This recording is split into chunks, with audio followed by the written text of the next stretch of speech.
सफिया जल्दी से खाना लाओ, बहुत भूख लगी है। मुनीर काम से आते ही हाथ धोकर चारपाई पे बैठते हुए बोला, लेकिन आज तो घर में कुछ पका ही नहीं है। क्यों? मुनीर ने सफिया के जवाब पर एकदम से कहा, कल आपको बताया तो था कि जो राशन खत्म हो चुका है और जो चावल बचे हुए थे वो भी खत्म होने वाले हैं।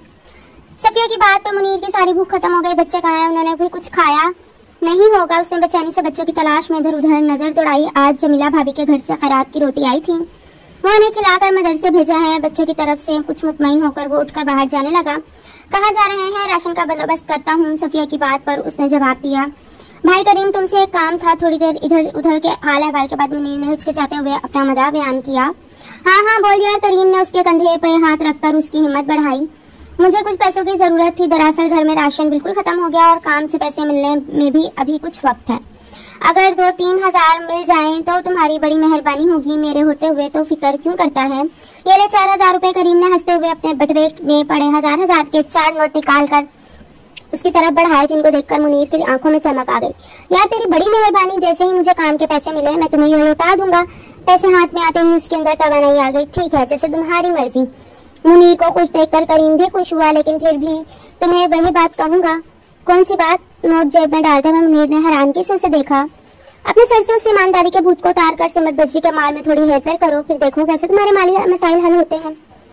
मुनीर को करीम की दोस्ती पे मान था। इस पर जब भी कोई मुश्किल घड़ी आती या उसे पैसों की तंगी होती, वो अपने इसी दोस्त के पास आता जाता था, जहाँ से वो कभी खाली हाथ नहीं लौटता था। लेकिन हर बार वो उसे यही राह दिखाता था जिससे वो चिढ़ता था और उसके पास आने से कतराता था। थोड़ी सी हेर फेर करने से माली मसाइल तो हल हो जाएंगे, लेकिन दिल के सुकून और इत्मीनान का क्या होगा? मुनीर की इस बात पे करीम हंस पड़ा। तुम भी पागल हो, आजकल दिल का सुकून और इत्मीनान है कहाँ? तुम अपनी ही हालत देखो। इन माली मसाइल की वजह से तुम्हारा दिल और जहन परेशान और बेचैन है या नहीं? करीम की बात पे वो खामोश रहा। मैं ऐसे बहुत से लोगों को जानता हूँ जो अपने पेशे में ईमानदारी का राग लापते थोड़ी सी बेईमानी से आज अपनी मुफलिसी के दौर से निकलकर आसूदा हाली की जिंदगी गुजार रहे हैं। करीम की बात पे मुनीर के होठों पर मुस्कुराहट आ गई। उसे अल्लाह की ज़ात और उसकी रजा की खातिर अपने ईमानदारी से मिलने वाले सिले पे मुकम्मल भरोसा था। अगर तुम कहो तो मैं तुम्हें ऐसे ठेकेदारों से मिलवाऊं जो मिस्त्री के महीनों में हर माली मसाइल से निजात दिला देते हैं। तुम्हारा मतलब है कि मैं अपने और अपने बच्चों के लिए आराम के लिए दूसरों को जानी माली और जिस्मानी नुकसान दूं? अरे यार ऐसा कुछ नहीं होता। यहाँ तकरीबन हर इमारत ऐसे ही मटेरियल से तो बनी है। ये इतनी बड़ी बड़ी बिल्डिंग्स जो तुम देखते हो ये भी इसी नाकिस मटेरियल से बनी है। लेकिन देखो सिवाय चंद देख के सब ही इतने सालों से पूरी शान से खड़ी है। नहीं भाई करीम, तुम कुछ भी कहो, मेरा दिल मुतमईन नहीं हो रहा। मैं अपने बच्चे के पेट में ऐसी रोजी नहीं डालना चाहता। उसकी जेब में अभी करीम के दिए पैसे मौजूद थे और वो नमक हरामी नहीं करना चाहता था। सो करीम को कोई तख्त जवाब देने से खुद को रोका। अच्छा चल कोई बात नहीं, तुम्हारा दिल मुतमईन नहीं तो छोड़ो इस बात को। करीम ने हमेशा की तरह उसके गरीज को समझकर हंसते हुए उसे उसके हाल पे छोड़ दिया। ऐसे छत को क्या देख रहे हैं? साथ वाली चारपाई पे 5 साल अहमद के साथ लेटे मुनीर को फिक्रमंदी से कमरे की छत को देखते पाकर सफिया ने उससे इस्तफसार किया, तो उसने छत से निगाहें हटाकर अपने साथ हर हाल में सब्र शुक्र से रहने वाली अपनी प्यारी बीवी को देखा।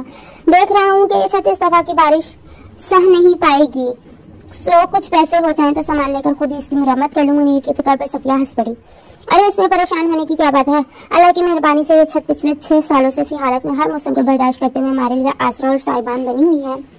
तो अब भी अल्लाह अपना करम करेगा। हर हाल में अल्लाह पे भरोसा रखने वाली बीवी के हौसला देने से भी उसकी परेशानी कम नहीं हुई। मुनीर पेशे के एतबार से मिस्त्री था जिसके सर पे दूसरों के घरों की बुनियादें और छतें मजबूत बनाने की धुन के साथ साथ खुले सहन के बीचों बीच अपने घर के इकलौते कमरे के रोज बरोज नीचे बैठती छत की भी परेशानी सवार थी। अपने पेशे में देनदारी के सबब उसको अपने काम से मिले पैसे घर के राशन पानी और पैसे ना होने की सूरत में लिया हुआ कर्जा तोड़ने में ही खत्म हो जाते और छत वैसे की वैसी ही रह जाती। नहीं सफिया, मुझे इस दफा लग रहा है कि बारिशों में ये छत जरूर बैठ जाएगी। मैं रोज काम के लिए घर से जाता हूँ तो मुझे तुम्हारी और बच्चों की फिक्र लगी रहती है। मुनीर ने हर फिक्र मार्च से मुझे साथ सोए अहमद और सफिया के साथ सोई हानिया को प्यार भरी फिक्रमंदी से देखा तो सफिया भी मासूम सी बंजर नींद में सोए अपने मासूम बच्चों को देखते हुए बेसाख्ता मुस्कुरा पड़ी। सही कहते हैं कि दर्जी के अपने कपड़े सिले हुए नहीं होते, मोची के अपने जूते टूटे होते हैं और मिस्त्री के अपने मकानात कच्चे और छतें टपकती रहती हैं। सच्ची से अब ये ईमानदारी सजा बनती जा रही है। मुनीर का लहजा तल्ख हो गया। मुनीर के लहजे की तरफ और आखिरी बात में कुछ गैर मामूली पर महसूस करके सफिया चौंक पड़ी। नहीं मुनीर, ऐसी बात नहीं है, ये तो हमारा इम्तिहान है। सफिया की बात पे वो खामोश हो गया, लेकिन इसकी सोच में बदलाव आ गया। अल्लाह के साथ में उसका यकीन कुछ डगमगा गया। भाई करीम, मुझे तुमसे एक बात करनी थी। झिझकता हुआ मुनीर फिर से करीम के सामने खड़ा था। बोल यार, घर की छत बहुत कमजोर हो गई है। वो नहीं जानता था कि कमजोर घर की छत नहीं बल्कि उसका ईमान हो गया था। घर की छत के लिए पैसे चाहिए, बोल कितने चाहिए? नहीं यार पैसे नहीं चाहिए। वो अपना असल मुतालबा बताते हुए शीशोपंज में मुब्तला था। और दरअसल तुमने मुझको किसी ऐसे ठेकेदार से मिलवाने की बात की थी जो मिस्त्री को महीनों में माली मसाइल से निजात दिला देता है। नजर झुकाए मुनीर के मुतालबे ने करीम को हैरान कर दिया। तो फिर मैं ऐसे ठेकेदार से मिलने के लिए तैयार हूँ। मुनीर ने अपने बेचैन होते हुए दिल और जमीर पे अपने नफ्स का पांव रखकर अपने घर की मजबूत छत बनाने के लिए दूसरे बहुत सारे लोगों के घरों की छतों को कमजोर बनाने पे करीम को अपने राजी होने का अंदिया दिया। और शाबाश, ये हुई ना अकलमंदों वाली बात। करीम ने खुशी से उससे बदले मुनीर का जोश से कंधा थपथपाया। फिर वो उसे अपने एक ठेकेदार दोस्त के पास ले गया जो अपने हाथ पांव बचाकर अपने जेरे साया काम करते मिस्त्री और मजदूरों से सीमेंट, बजरी, लोहे वगैरह में हस्बे मंशा मिलावट करवाकर अपना काम एहसन को भी करवाने में महारत रखता था। यानी उसे सारी गड़बड़ी अलिफ्ता ये सिखानी पड़ेगी। करीम पे ज़बानी मुनीर की दास्तान सुनकर ठेकेदार ने घबराए हुए मुनीर को बगौर देखा। ना सिर्फ सिखानी पड़ेगी बल्कि गाहे बगाहे पीठ भी थपकानी पड़ेगी। करीम ने ठेकेदार को आंख मारते हुए कहा। इनके बीच बैठा मुनीर ना समझे से इनकी बातें समझता रहा। उसके बाद करीम ने मुनीर के अंदर के खौफ और बेचैनी को मुतमईन करने और उसके सोते जागते ज़मीर को बार बार नींद की दवाई देने के लिए चंद दिन मुसलसल काम पे उसके साथ ही रहा। और ठेकेदार ने भी अपना एक आदमी बतौर मजदूर उस पर नजर रखने के लिए उसके साथ लगा रखा था। कुछ दिन बाद ही ठेकेदार की तरफ से उसके हाथ में आई रकम ने उसकी आंखों में चमक पैदा कर दी और उसने हैरान होकर साथ खड़े करीम को देखा।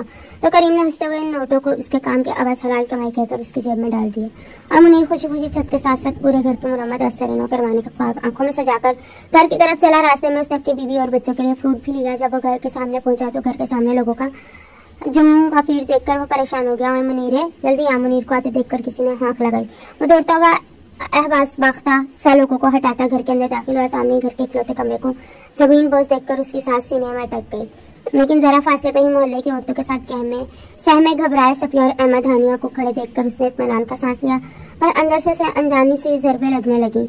मुनीर को देखकर वो तीनों रोते हुए उसकी तरफ भागे आए। अहमद और हानिया मुनीर से चिमट गए। मुनीर, अल्लाह ने बड़ा करम किया है। जिस वक्त कमरे की छत गिरी उस वक्त बच्चे तो सहन में खेल रहे थे, लेकिन मैं उसी वक्त बावर्ची खाने में जाने के लिए कमरे से निकली थी। घर के वाहिद कमरे से हाथ धोने के बाद खुले सहन में आ जाने के बावजूद जिंदगी के हर पहलू से अल्लाह की रहमत ढूंढ निकालने वाली सफिया ने रोते हुए अपने इतने बड़े नुकसान पर भी अल्लाह का करम ढूंढ निकाला। जबकि मुनीर अपने जहन पर लगती अनजानी ज़रबों से माऊफ होते जहन के सबब खाली खाली नजरों से उसे देखता सिर्फ ये सोच रहा था कि जो छत इतनी खस्ता हालत के बावजूद इतने साल नहीं गिरी वो यूं अचानक से कैसे गिर गई। मुनीर को नोटों से भरी जेब बहुत वजनी महसूस होने लगी। 2 दिन वो काम पे नहीं जा सका था। करीम, ठेकेदार और मजदूर उसकी तसल्ली के लिए आए थे और अपने साथ मुकम्मल साथ का यकीन भी दिला गए थे। 2 दिन से वो बहुत उलझा हुआ फिर रहा था। कोई चीज़ उसे अंदर से चीर रही थी जिसका तदारुक करने वो आज मौलवी साहब के पास आया था। मुनीर, मैं अभी तुम्हारी तरफ ही आने वाला था। सब नमाजियों के जाने के बाद मस्जिद के खाली सहन में बैठे मौलवी साहब ने मुनीर का खुश दिली से इस्तकबाल किया। मुनीर इनके सामने सर झुकाकर एहतराम से बैठ गया। क्या बात है मुनीर, परेशान हूँ? मुनीर को कोई बात करने के लिए अल्फाज सोचते देखकर मौलवी साहब ने उसकी मुश्किल आसान की। जी बोलो। जी मौलवी साहब, अपनी बात कहने के लिए उसकी गर्दन नहीं उठ रही थी। मौलवी साहब, ये ईमानदारी क्या चीज़ होती है? हमेशा रहने वाली ज़िंदगी की आफियत के लिए इस फानी ज़िंदगी में अल्लाह की तरफ से दी गई आजमाइशों में से एक आजमाइश और बेईमानी, अल्लाह की रहमत से नाउमीदी और अपने नफ्स की पैरवी करना। मौलवी साहब ने ठंडे लहजे में जवाब दिया। मुनीर के चेहरे पे भी अभी भी उलझन देखकर मौलवी साहब ने मजीद वजाहत की। देखो मुनीर, पहली बात तो बेईमान के दिल के किसी कोने में अपने पकड़े जाने का डर और अंदेशा हमेशा रहता है। मौलवी साहब की बात पर मुनीर ने अपनी चोरी पकड़े जाने के अंदेशे से घबराकर मौलवी साहब को देखा तो मौलवी साहब बेसाख्ता मुस्कुरा पड़े, क्योंकि मुनीर के चेहरे पे फैली कश्मकश और उसके सवाल से वो मुनीर की अंदरूनी कैफियत को कुछ अंदाजा लगा चुके थे। जबकि ईमानदार का दिल ऐसे डर और खदशे से पाक होता है, इसका दिल और जमीन मुतमईन रहता है।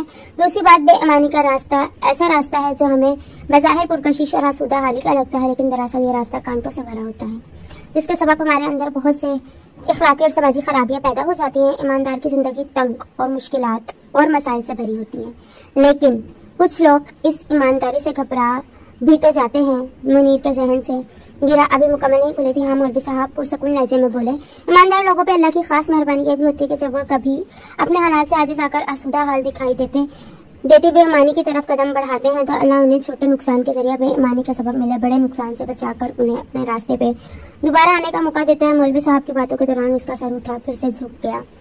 मुनीर, तुमने अच्छा किया कि खुद ही आ गया, वरना मैं भी तुम्हारी तरफ ही आने वाला था। मुनीर ने नम आंखों से देखा तो वो हल्की आवाज़ में हंस पड़े। मेरे एक जाने वाले हैं, अल्हम्दुलिल्लाह अल्लाह ने उन्हें बहुत नवाज रखा है। वो अपने और अपनी औलाद के लिए 4 मंजिला एक घर बनवाना चाहते हैं, जिसके लिए उसे एक सच्चे और ईमानदार मिस्त्री की ज़रूरत है। उसने इस सिलसिले में मुझसे मदद चाहिए तो मेरे जहन में तुम्हारा ख्याल आ गया। वो तुम्हें तुम्हारी ईमानदारी का अच्छा मुआवजा देगा। अल्लाह तेरी हम पे इतनी खास रहमत है। एहसास नदामत और एहसास तशक्कुर से मुनीर ज़ारो ज़ार रोने लगा। अल्लाह हाफिज़।